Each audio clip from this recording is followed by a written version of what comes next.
Alhamdulillah, alhamdulillahilladzi asra rasulahu bil huda wa dinil haqq liyudhhi'ahu 'ala kulli wa kafa billahi shahida. Asyhadu an la ilaha illallah wa asyhadu anna Muhammadan 'abduhu wa rasuluh. Allahumma shalli 'ala sayyidina Muhammad wa 'ala ali sayyidina Muhammad. Hadirin jamaah Pelana Huda yang sama-sama insyaallah dirahmati Allah Subhanahu wa taala. Pertama-tama marilah kita senantiasa tanpa memadai puji dan syukur Allah Subhanahu wa taala, di mana di kesempatan kita pada malam hari ini alhamdulillah kita dapat dipertemukan kembali seperti biasa di pengajian rutin kita setiap 2 minggu sekali. Mudah-mudahan setiap langkah kita dari rumah menuju tempat ini senantiasa mendapat ridho dari Allah Subhanahu wa taala. Yang kedua, salawat serta salam senantiasa tercurahkan kepada Nabi kita Nabiullah Muhammad SAW, beserta para keluarganya, para sahabatnya, dan juga seluruh umatnya hingga akhir zaman. Mudah-mudahan pula kita yang hadir pada hari ini masukkan ke dalam golongan umat Nabi Muhammad SAW yang senantiasa mendapat syafaatnya baik itu di dunia maupun di akhirat. Alhamdulillah, luar biasa telah hadir di tengah-tengah kita, guru kita bersama Al-Mukarram Bapak Haji Muhammad Umar Hakim Misai. InsyaAllah malam ini beliau akan mengangkat tema tafsir surat Yasin ayat 13 sampai 15 tentang kaum putusan dan kisah yang diperoleh oleh kaum Ashabul Qaryah. Dan insyaallah nanti setelah seperti biasa nanti 20 menit ya beliau akan menemani kita dan nanti akan ada sesi tanya jawab, dan insyaallah pula nanti setelah langsung habis itu nanti setelah pengajian mungkin nanti akan dirangkaikan dengan haul. Dan saya mohon doa dari Sohibul Hajat yaitu almarhum Bapak Ahmad bin Jamil yang malam hari ini masuk ke 3 tahun kalau salah. 4 tahun. Baik, untuk menyelesaikan waktu, marilah kita bersama-sama mendengarkan tausiah yang akan disampaikan oleh pemateri kita Al-Mukarram Bapak Haji Muhammad Hakim Misai. Untuk waktu dan tempat kami silakan. Assalamualaikum warahmatullahi wabarakatuh. Bismillah, alhamdulillah, wassalatu wassalamu ala rasulillah Sayyidina Muhammad ibn Abdillah wa ala alihi washabihi wa man wala. La hawla wa la quwata illa billah, amma ba'da. Para jamaah yang dirahmati oleh Allah Subhanahu wa taala, malam hari ini kita akan melanjutkan kajian kita pada tafsir surah Yasin. Yang pertemuan yang lalu kita membahas tentang 3 ayat, yakni ayat 9, ayat 10 dan 11 yang berbicara tentang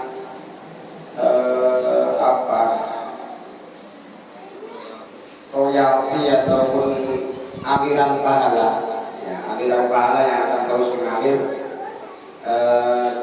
jika aliran pahala ini, jika kita melakukan kebaikan maka aliran pahala ini akan terus mengalir. Pun demikian jika kita melakukan keburukan maka disebarkan, ini juga akan menjadi royalti keburukan. Nah, pada malam hari ini kita akan melanjutkan kajian pada ayat 13, 14 dan insya Allah 15 yang berbicara tentang kisah utusan-utusan dari Nabi Isa alaihissalam yang didustakan dan ditolak oleh Ashabul Qaryah. Kita baca terlebih dahulu bersama-sama pada ayat 13, 14 dan 15. A'udzu billahi minasy syaithanir rajim.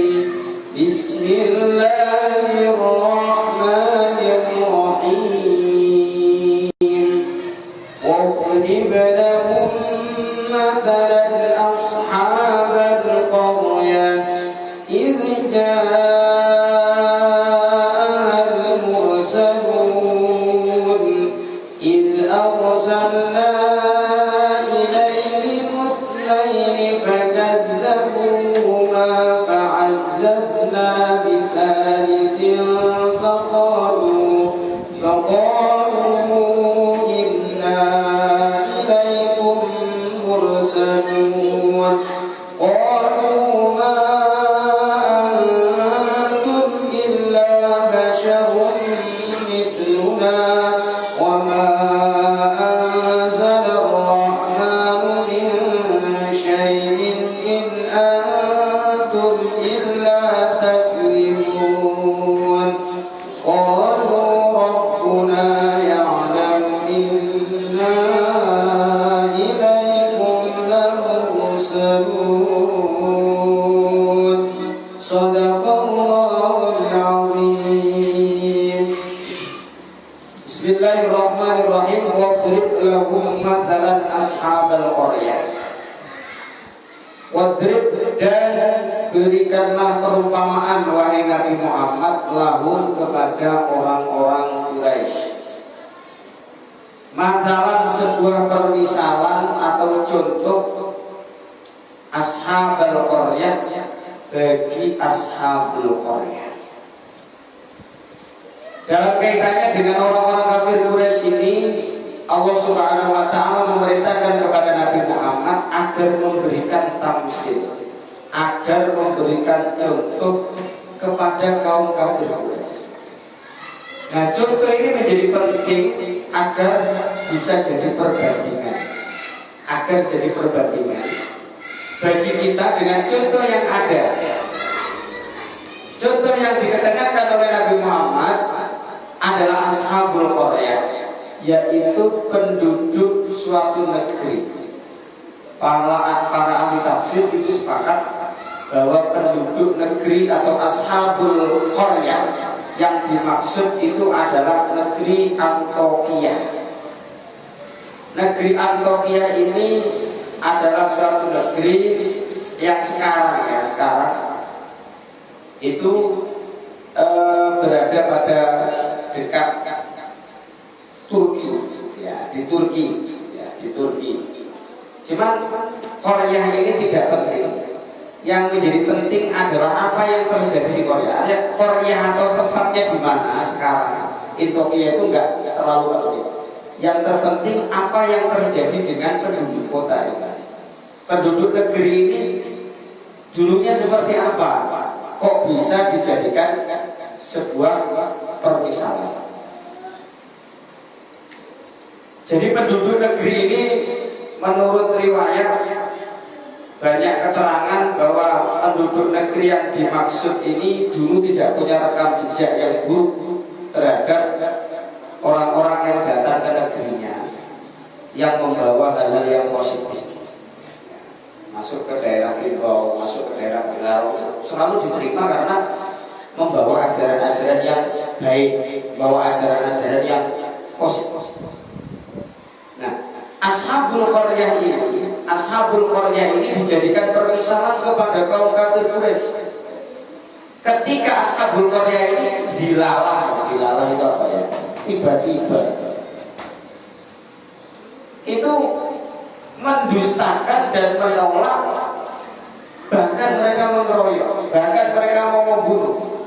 Kalau kita lihat tafsir Jalalain, kalau kita lihat tafsir Al-Qurtubi dan tafsir-tafsir yang lain, ini ashabul qaryah ini gak terima dengan utusan yang dikirim oleh Nabi Isa. Itu bahkan sampai dibunuh. Biasa terjadi di Bani Israel itu membunuh para utusan-utusan itu biasa. Ada nabi dikirim bunuh, ada utusan dikirim karena tidak cocok sesuai dengan keinginannya, bisa saja ini. Apa yang terjadi? Id arsal al mursalun. Ketika satu negeri ini, Antioquia ini, itu didatangi utusan. Banyak utusan yang dikirim, ada 3 utusan yang dikirim. Jadi apa ya, biasalah kalau kita ke daerah-daerah pelosok dari pesantren mana itu kirim ustaz ke sana agar ngajari ngaji, agar ngajari fikih, agar ngajari sholat dan lain sebagainya. Itu biasa, dan itu dilakukan oleh Nabi Isa alaihissalam yang punya santri yang banyak. Santri setia ini disebut santri Hawariyin. Jadi kalau kita melihat umatnya Nabi Musa, umatnya Nabi Isa, umatnya Nabi Muhammad itu punya nama-nama tersendiri. Nah, Nabi Isa itu punya umat yang setia, namanya Hawariyin atau Hawariyun ya, Hawariyun. Nah, umat Hawariyin ini yang setia ya kayak Fib Ali lah, punya anggota yang setia selalu. Ini nanti kirim ke sana, kirim ke sana, kirim ke sana. Nah, itu apa namanya Hawariyun namanya. Ini Nabi Isa Hawariyun. Kalau kita mungkin punya nama lain. Tapi Hawariyun ini ada tokoh-tokohnya. Ada tokoh-tokoh yang dipilih saat itu dua. Kenapa dua? Ini menjadi pertanyaan. Berarti Ashabul Qaryah ini sepanjang sejarah tidak pernah menolak, ada punya rekam buruk. Tapi entah kenapa ini Ashabul Qaryah, penduduk kampung ini memang ucil banget. Pertanyaannya kenapa harus ada dua? Anggaplah ini langgar ya. Ini kalau masyarakat yang muncul, imam satu gak cukup. Panggil imam juga. Berarti apa Pak? Ini saking parahnya gak ada jamaah. Kalau imamnya dua Pak, itu imamnya aku sekarang nanti pas waktu maghrib itu yang imam, tapi yang jadi makmum. Kenapa saking parahnya kamu ini? Kalau masyarakatnya sudah tertib Pak, itu cukup imam satu aja Pak. Atau bahkan tidak perlu imam yang resmi Pak. Siapapun yang longgar masih, karena sudah tertib. Masyarakat sudah tertib, ngerti jamaah gitu. Sudah ngerti pentingnya jamaah. Nah ini masalahnya kampung ini parah betul. Sehingga Nabi Isa mengirimkan dua utusan. Saking parahnya kampung ini. Kenapa harus dua? Satu nggak cukup Pak. Harus dua. Yang kedua, memang untuk berdakwah itu harus kolektif Pak. Nggak bisa Habib Ali sendiri itu nggak bisa pakai ini secara langsung. Nggak ada ustadznya, nggak ada yang lain yang mengumumkan, nggak ada. Bahkan saya saja bisa berdiri di sini. Karena kopiah saya ketinggalan Pak. Beliau yang ngasih astagfirullah, sudah di jalan Pak. Ya Allah, kopiah saya ketinggalan. Ini artinya seandainya saya nggak pakai kopiah, ya sah Pak. Saya ngisi pengajian itu nanti viral. Saya ngaji nggak pakai kopiah. Walaupun itu bukan sesuatu yang wajib Pak, tapi ini sebuah budaya, sudah tradisi, sudah kebiasaan kita. Artinya bahwa kita nggak bisa sendiri. Pekerjaan agenda besar dakwah ini harus kita kerjakan dengan kolektif. Nah, jadi Ashabul Qaryah ini memang parah sampai dikirim dua delegasi atau dua utusan. إِذْ أَرْسَلْنَا إِلَيْهِمُ اثْنَيْنِ فَكَذَّبُوهُمَا وَعَزَّزْنَا بِثَالِثٍ فَقَالُوا إِنَّا إِلَيْكُمْ مُرْسَلُونَ. Apa yang terjadi dengan Ashabul Qaryah? إِذْ أَرْسَلْنَا إِلَيْهِمُ اثْنَيْنِ. Ketika kami, kata Allah, memerintahkan Nabi Isa untuk mengirim dua utusan, dua nabi, dua delegasi, dua rasul dikirim ke negeri yang sangat-sangat muncul tadi. Dikirim dua ini fakta berbunga. Dua utusan dikirim, didustakan. Dua orang dikirim, didustakan. Akhirnya apa? Fa'azzazna bihadid. Maka Allah lengkapi, Allah kuati lagi bithalithin dengan utusan yang ketiga. Utusan yang ketiga untuk menguatkan. Jadi dua orang utusan ini nggak kuat Pak menghadapi masyarakat Antioquia ini yang memang super mujid, super bangka. Faqalu inna ilaikum mursalun. Setelah genap 3 menjadi kekuatan yang kuat, maka mereka berani mengatakan inna ilaikum mursalun. Kami resmi bertiga diutus oleh Nabi Isa untuk berdakwah di negeri Antioquia. Dua tadi itu masih nggak terlalu berani lah. Dua ini nggak terlalu berani karena melawan dinasti Antioquia yang saat itu dipimpin oleh raja yang bernama Efesus Yunani. Ini negeri di sekitar Yunani. Nabi Isa itu hidup di daerah-daerah dekat Yunani, umpama sekarang ini. Makanya namanya kan aneh-aneh itu. Antioquia, kemudian Efesus kalau dalam bahasa Arabnya Abdikhois. Ada tulisannya Abdikhois. Nah, 3 orang ini diutus untuk berdakwah kepada negeri Antioquia ini.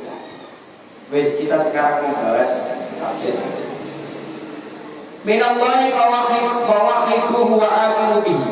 Nah, 3 orang ini disuruh berdakwah mentauhidkan mereka. Mereka ini kan menyembah berhala, menyembah sesuatu yang diciptakan oleh Yang Maha Pencipta, yaitu Allah. Diajaklah untuk keluar dari kemusyrikan, diajak keluar dari kekafiran. Ini menjadi contoh bagi kaum kafir Quraisy yang masih menyembah berhala, yang masih percaya animisme, yang masih percaya hal-hal seperti itu. Lata, Manat, Uzza. Kasih contoh mereka tentang suatu negeri, yang negeri itu masih menyembah berhala yang dipimpin oleh raja namanya. Ini sebelum Nabi Muhammad. Nabi Isa kan sebelum Nabi Muhammad. Maka kehidupan Ashabul Qaryah ini menjadi contoh bagi kaum kafir Quraisynya Nabi Muhammad Shallallahu Alaihi Wasallam. Nah, kalau mufassir ba'da Isa alaihi wasallam Rasulullah dalam hawarin Madinah di Antioquia. Kalau makorban dari Madinah, au ayat syaikhun yar'agana man huwa Ubaidul Hijjah sahibul Yasin. Jadi ini tafsirnya bahwa 2 orang utusan ini diutus Nabi Isa untuk berdakwah. Ketika mereka sampai di kota Antioquia ini tadi, di kota Ashabul Qaryah ini, kemudian melihat ada seorang yang tua namanya Hubayb An-Najjar. Hubayb An-Najjar ini pekerjaannya menggembala kambing. Dilihat dari kejauhan. Lalu 2 orang utusan ini mengucapkan salam. Nah, ini pelajaran bahasanya Pak Imam itu amit saja. Permisi. Siapapun yang hadir di satu tempat, mau pinternya kayak apa, mau hebatnya kayak apa, itu etikanya harus permisi. Dalam Islam mengucapkan salam. Jadi nggak boleh semena-mena mentang-mentang kita pinter lalu semau-maunya kita ya, masuk ke musholanya orang, masuk ke daerahnya orang, nggak bisa. Ini memberikan contoh pelajaran bagi kita. 2 orang utusan ini pasti lebih hebat dari masyarakat setempat. Pasti lebih hebat dari 2 utusan delegasi. Assalamualaikum, keduanya mengucapkan salam. Kemudian ditanya, man antuma, siapa kalian berdua? Nahnu Rasulullah Isa alaihissalam. Kami adalah 2 utusan yang memang sengaja diutus oleh Nabi Isa ke negerinya panjenengan. Ama'ahuma ayat ini. Sang kakek Hubayb An-Najjar itu bertanya, Loh, sebentar. Sampean ini diutus, sampean ngaku delegasi dari Nabi Musa. Apa yang membuat kamu percaya bahwa sampean memang hebat? Sampean memang utusan. Ama'ahuma ayat. Apakah kalian punya tanda-tanda dan bukti? Sama kalau kita mau masuk satu kampung, nawarkan produk-produk itu madu asli, madu apa segala macam. Buktinya apa? Bahwa korek terus sudah dibakar, ya, nggak mati koreknya, telur ditaruh di situ langsung matang atau masak gitu ya. Ini bukti. Jadi kita pasti perlu bukti, Pak. Ada orang bikin ajaran baru, tahfiz Quran, kemudian takjil zikir, majlis apapun. Ente harus tanya, sampai dari mana? Tujuan jalan ke sini apa? Harus ditanya, Pak. Jangan karena kopiahan, pakai bangku, jenggotnya panjang lalu kita selalu mengikuti. Gak bisa, Pak. Tanya dulu, Pak. Sana dari mana? Oh, kami dari Banjar, kami dari Jawa, kami dari Makassar. Oh ya. Ada apa ya? Kami ada misi dakwah, Pak. Kami dari ini. Ada bukti, Pak. Tanya bukan KTP-nya mana, Pak. Karena banyak penipuan dari ini, banyak penipuan. Penipuan berkedok agama itu banyak, Pak. Berkedok apa investasi akhirat kan apa lah itu namanya. Nah ini ditanya, apa aku makanya? Apakah ada punya bukti? Lalu dijawab, ya kami punya. Apa buktinya? Kami bisa menyembuhkan apapun penyakit yang dialami masyarakat setempat. Anggaplah mereka ini juga dai ya, tapi punya kemampuan menyembuhkan banyak penyakit, termasuk penyakit kulit, lepra dan penyakit. Bilangnya sang kakek, wah kebetulan ini harus diuji dulu. Saya punya anak sakit bertahun-tahun, sakit lepra dan sakit mata, buta. Kalau memang Anda dua utusan, maka sembuhkan. Oke, di mana posisinya? Ini kalau saya baca ayat, saya baca tafsirnya panjang, saya ambil cerita ini. Oke, tunjukkan di mana posisi anak. Ditunjukkan posisi anak. Lalu mereka berdua mengangkat tangan, berdoa, lalu kemudian diusaplah tubuh dan matanya tadi. Atas izin Allah sembuh. Atas kesembuhan ini Khubir An-Najjar percaya bahwa dua orang utusan ini benar. Dalam satu riwayat ini ada dua riwayat. Riwayat yang pertama yang cerita saya sampaikan, Fa'amanul Habib. Khubir An-Najjar lalu beriman. Ya, saya sekarang beriman, ajari saya bersyahadat. Beriman kepada Nabi Isa, beriman kepada Tuhannya Nabi Isa, yaitu Allah Subhanahu wa Ta'ala. Ini cerita yang pertama. Jadi perjalanannya harus membuktikan Pak kemampuannya. Dites dulu, baca doa selamat bisa apa enggak? Jangan ngaku-ngaku Habib aja. Kalau nggak bisa baca doa selamat, nggak bisa adzan, nggak bisa ini, nggak bisa imami, nggak bisa iqomah misalkan, perlu diuji. Ketika diuji, saya kalau doa makan Pak yang penting ikhlas.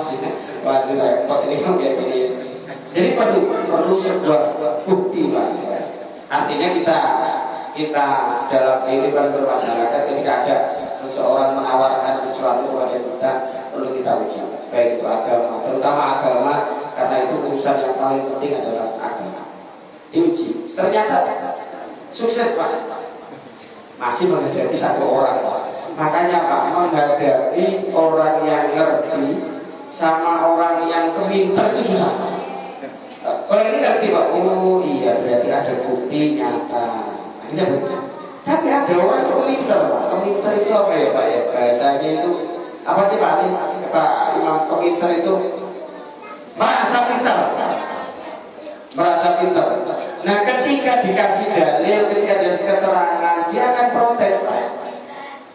Karena keminternya itu tadi. Tapi orang yang pintar dan ngerti, orang ini diutus dasarnya ini, buktinya ini sudah jelas. Tapi ada Pak dalam kehidupan kita ini, orang itu pintar tapi nggak ngerti, alias pintar Pak. Pintar itu bahasanya Pak Imam itu melelet Pak. Melelet itu masya Allah, orang ini memang merasa ya sok pintar lah, merasa sok pintar. Nah, riwayat yang kedua mengatakan begini. Riwayat kedua yang sakit bukan anaknya Ruben, tapi dirinya sendiri. Dirinya sendiri. Lalu kemudian disembuhkan, singkat cerita diusap sembuh. Karena memang umatnya Nabi Isa itu kan punya mukjizat bisa menghidupkan orang mati kan, Nabi Isa. Wa uqribul akmaha wal abrasa wa uqil mauta, saya bisa menghidupkan orang mati, saya bisa menyembuhkan sakit buta, saya bisa menyembuhkan orang berpenyakit lepra biidznillah, atas izin Allah. Jadi mukjizatnya seperti itu. Nah, Kubet Raja sakit, singkat cerita disembuhkan. Lalu Kubet An-Najjar ini beriman kepada dua utusan ini. Singkat cerita kabar tersebar sampai ke penjuru pelosok, semua tahu. Nah, singkat cerita terdengar oleh raja, didatangkanlah orang ini, dua orang ini ke hadapan raja. Setelah didekat pada raja, ditanya, kamu siapa? Saya dua orang utusan. Lalu kami bisa menyembuhkan ini. Lalu kemudian raja meminta menyembuhkan. Nah, setelah singkat cerita, karena ini waktunya pendek sekali ya, singkat cerita, sang raja ini tahu bahwa dua orang utusan ini bisa menyembuhkan, tapi raja ini tidak mau terima. Malu, raja yang biasa diserang, raja yang biasa dihormati harus tunduk pada dua orang utusan ini. Gak mau, padahal tahu kebenaran dua orang. Apalagi setelah dibuktikan itu, sang utusan mengatakan, wahai raja, sudahi perbuatan, ayo kembali kepada pencipta Tuhan-Tuhan kalian. Dari ibadah kepada berhala, ibadahlah kepada yang Maha Rahman. Kepada itu yang dirahmati oleh Allah Subhanahu wa Ta'ala, singkat cerita, dua orang utusan ini diadili oleh raja, karena berani melawan raja yang besar berani melawan raja. Dua orang ini harus dibunuh, harus dibinasakan, jangan sampai menyebabkan tatanan kampung kita atau tatanan kelola kota kita menjadi. Bapak dan Ibu yang dirahmati oleh Allah Subhanahu wa Ta'ala, karena nggak kuat dua orang utusan ini, Nabi Isa mengutus utusan berikutnya yang ketiga menjadi kuat. Yang ketiga namanya Syamul. Sekarang kita kenal dengan istilah Samson. Yang dua tadi itu Yohana dan Bulus. Yohana itu jadi Yohanes, kemudian Bulus itu jadi Paulus. Ini hidup di masa Yunani, Pak. Di masa Yunani. Para ahli tafsir termasuk Syekh Nawawi Al-Baghdadi mengatakan dua utusan yang diutus pertama itu namanya Yohana, kemudian sekarang kita kenal dengan istilah Yohanes. Yang kedua adalah Bulus, yang kemudian kita kenal dengan Paulus. Nah, dua orang ini tidak mampu melawan kehebatan raja, fa'azzazna bidzalikin, maka dikuatkan dengan yang ketiga, faqulu inna ilaikum mursalun. Nah, singkat cerita, ini panjang Pak, ceritanya sebenarnya panjang. Yang jelas tiga utusan ini sempat mengelabui raja. Samkun ini pintar Pak, dia menyamar jadi pengikutnya raja. Tiba-tiba ketahuan mengucapkan takbir, ketahuan. Bahkan Samkun ini ikut ke perjumpaan, ke peribadatan mereka. Tapi di situ kemudian ada yang mengetahui bahwa Samkun ini pura-pura. Akhirnya dihukumlah dua orang utusan ini, tiga utusan ini tertolak dakwahnya di kampung itu. Mereka mengatakan wa ma anzala rahmanu min syai'in in antum illa ta'ibun. Itu semuanya bohong. Tuhan Rahman itu tidak pernah menurunkan sesuatu yang model-model kayak gini, karena mereka menolak dakwahnya Samkun dan kawan-kawannya, sehingga mereka berani mengatakan wa ma anzala rahmanu min syai'in. Tuhan nggak pernah menurunkan model-model kayak gini, nggak pernah. Kalian ini jelas-jelas bohong, ketahuan. Ceritanya masih bersatu. Bahkan sampai anaknya raja itu mati, dihidupkan. Dan setelah itu dia cerita, aku mati 7 hari begini. Lalu kemudian saya disiksa begini. Saya didoakan kemudian saya selamat dari siksa. Maka ayah percayalah pada 3 utusan. Sahabat marah besar aja. Itu orang mati sudah buktinya sudah nyata, tapi tetap tidak bisa. Nah, ini gambaran kafir Quraisy itu ngeyelan kayak gini. Nggak tahu di sini ada orang ngeyelan apa enggak? Kalau sama berarti sama dengan kafir Quraisy. Oh, ngeyel. Dia bilang begini. Jadi ini ditolak dan mereka hanya mengatakan qalu rabbuna ya'lamu inna ilaikum lamursalun. Kami ini bukti yang paling konkret. Kalau sama nggak percaya, Tuhan kami yang akan bersaksi bahwa kami ini adalah utusan dari Nabi Isa untuk mengajak kalian bertauhid dari Tuhan berhala menjadi Tuhan yang maha. Ini ceritanya. Baik, saya dibatasi waktu oleh panitia sehingga harus selesai di sini, kita diskusi selanjutnya. Terima kasih, mudah-mudahan ini menjadi pengantar untuk diskusi kita pada malam hari. Kami serahkan kepada Monggo. Baik, kita masuk di sesi kedua, terus tanya jawab. Mungkin ada dari Bapak Ibu yang bertanya tentang topik pada malam hari ini. Yang mulai dari sisi kanan, kita menceritakan tentang topik hari ini atau topik yang kemarin yang mungkin belum sempat ditanyakan.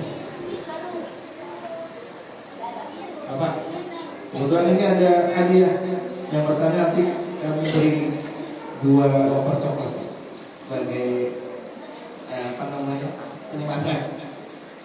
Ya, silakan Pak. Tanya. Apa yang bertanya?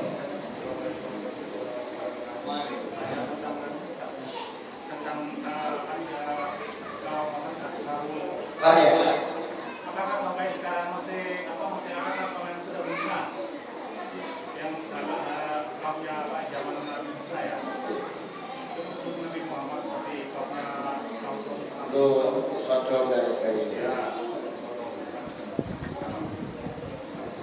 Ya, baik. Ya, karena ini sudah ribuan tahun ya, sudah ribuan tahun.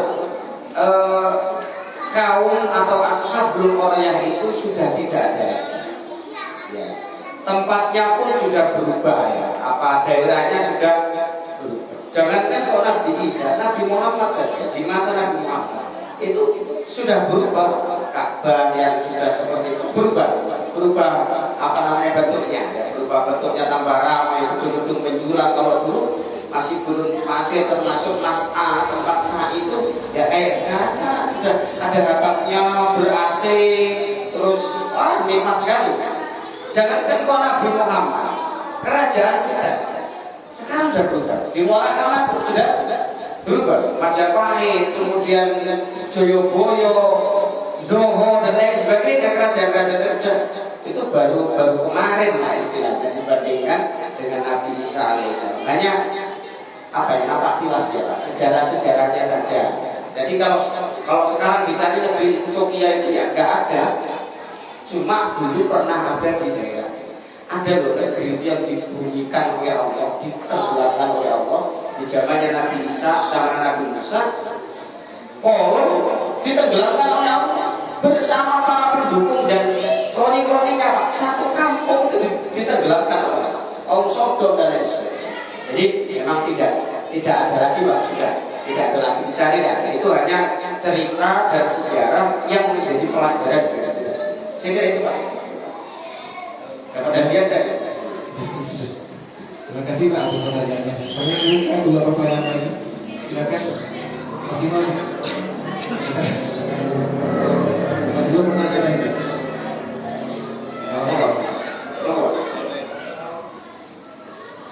Ayo, Om Joni, yang ingin bertanya Om. Ali. Ya.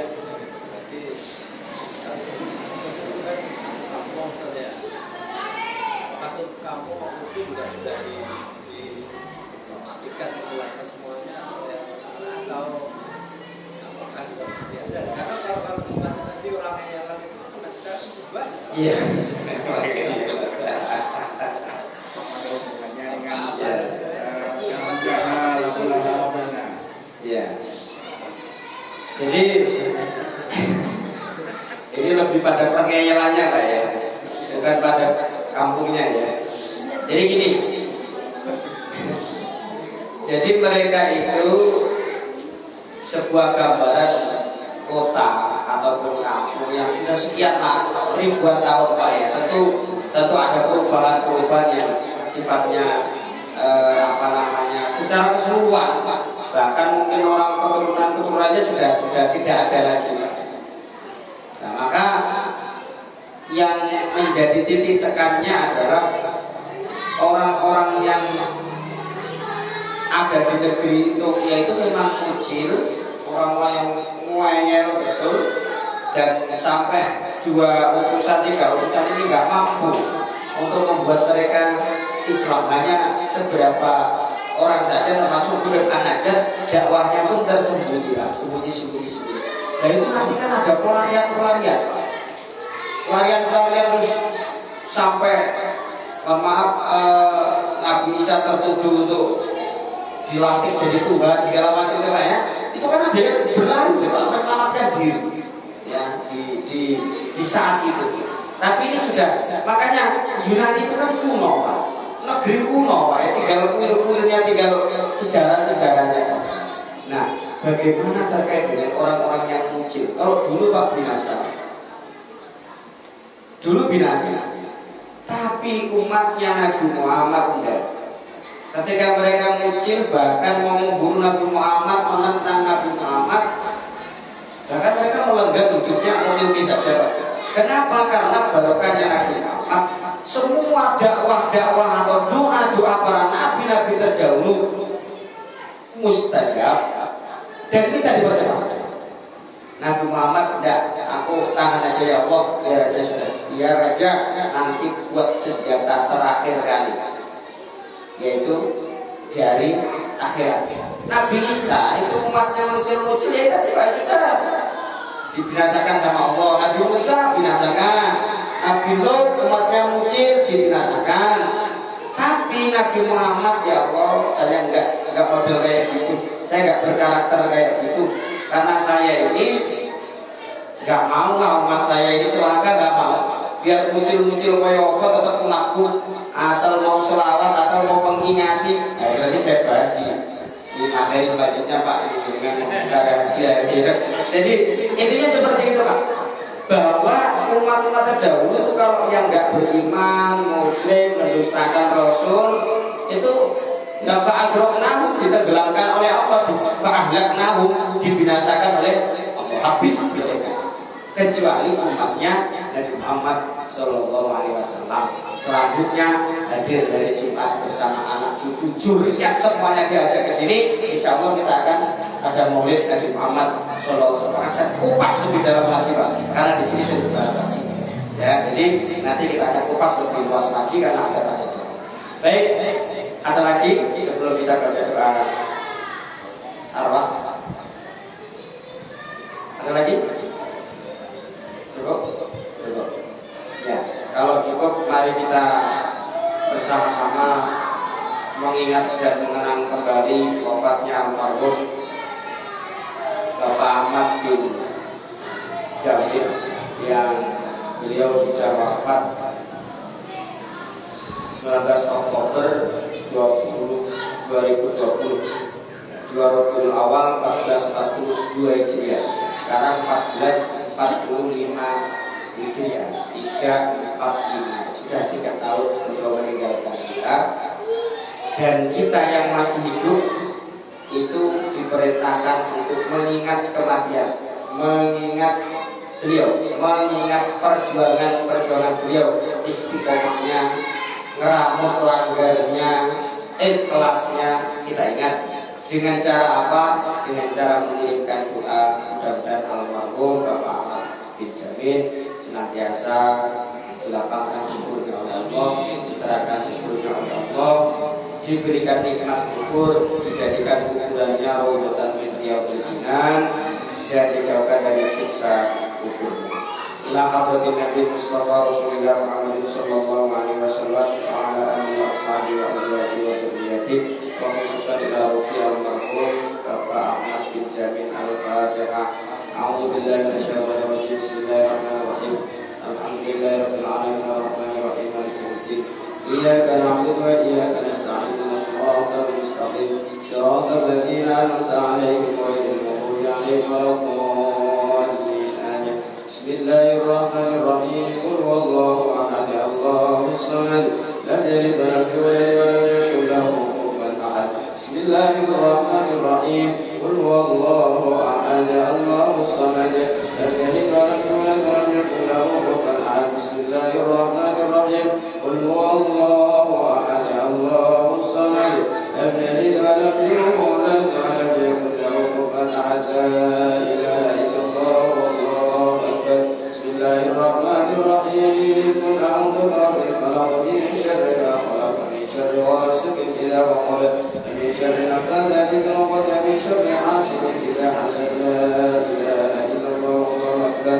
Bismillahirrahmanirrahim. Qul a'udzu birabbin nas malikin nas ilahin nas min syarri waswasil khannas alladzi yuwaswisu fi sudurin nas minal jinnati wan nas. Shadaqallahul 'azim. Al-Fatihah.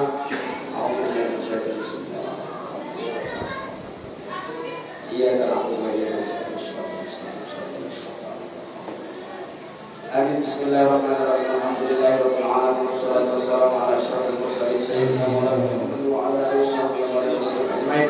Allahumma taqabbal wa awsil wa barik wa qara'na al-Qur'anul 'azim min suratil Fatihah wa min suratil Ikhlas salatan marrat wa min suratil Falaq wa nas ya haqqi habibina syafi'ina qurrata Muhammadin sallallahu alaihi wasallam ila ruhi abaika rabbil wal mursalin sallallahu wassalamu alaihi wa alihi ajma'in wa awliya sahabat wa tabi'in wa ulama'i ma'amin wa ila arwahi amwatil mu'minin wal mu'minat wal muslimin wal muslimat khususan ila ruhi man istama'na haduna bisababin wa li'ajli al-marhum Bapak Ahmad bin Jamil. Allahumma ighfir lahu warhamhu wa'afihi wa'fu anhu.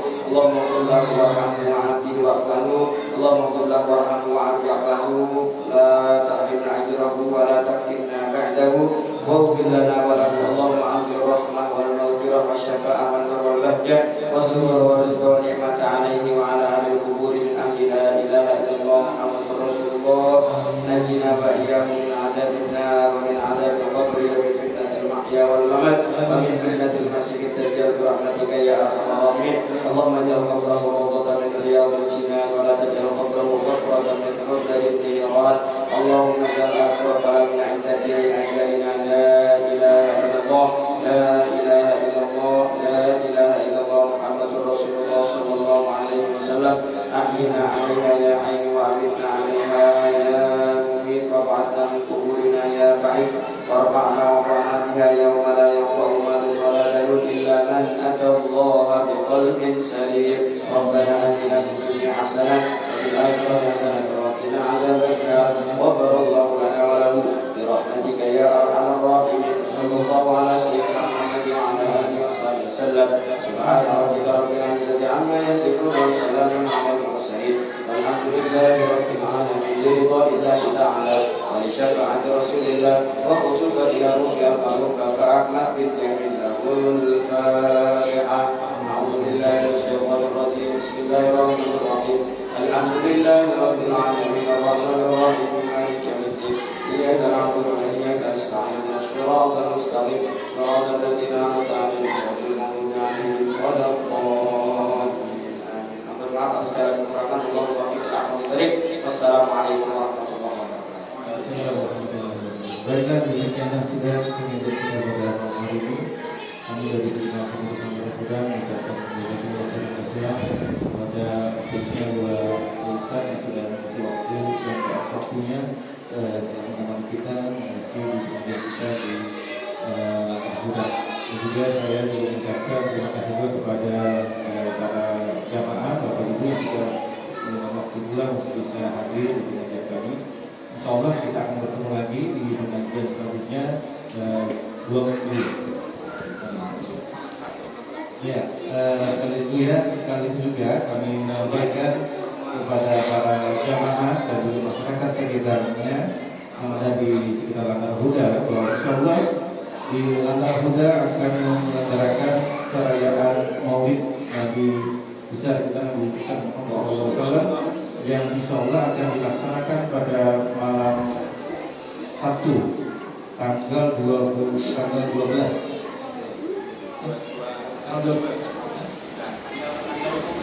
Insya Allah malam Sabtu ya, malam Sabtu Ibu ini. Kami mengharapkan kehadiran Bapak Ibu dan partisipasinya. Demikian apa yang dapat saya sampaikan. Mohon maaf segala. Ya, sekalian juga saya menyampaikan Insya Allah setelah sholat pada Isya nanti, persiapan pada Isya nanti para jamaah mereka pulang dulu karena nanti ada kajian dari seluruh hajat kita untuk bisa ditempatkan. Baiklah, demikian apa yang saya sampaikan. Sudah kurang mohon dimaafkan. Wabillahi taufiq wal hidayah. Wassalamualaikum warahmatullahi wabarakatuh.